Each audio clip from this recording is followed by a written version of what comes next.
आंबर season सरिबा आगरु बनातु आंबर ए tasty मीठा recipe. नमस्कार, मु गायत्री। आपण समस्त को गायत्री किचन को अनेक अनेक स्वागत। तो तापाई पाचिला आंबर चोपा को जांचे छोट छोट पीस रे काटी देइछि। ग्राइंडर जार देबे, सेथिरे स्वाद अनुसार चीनी आ लुण देबे।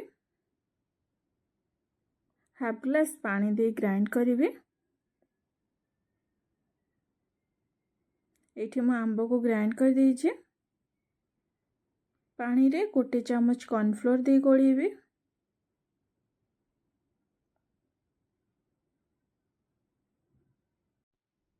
पैन रे ग्राइंड करके रखिते आंब को दे कंटिन्यू गोलेबे।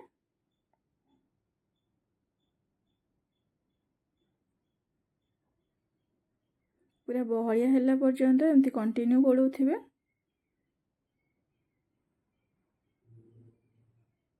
बहलिया हो गलानी। एबे कॉर्नफ्लोर पानी को दे कंटिन्यू गोलेबे।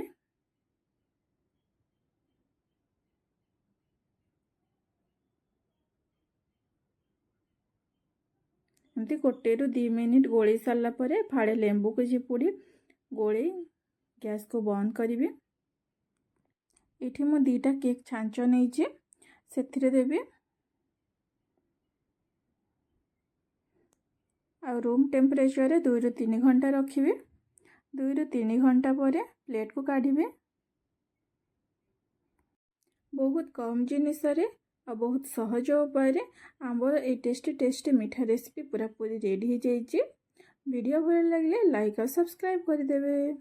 Thank you.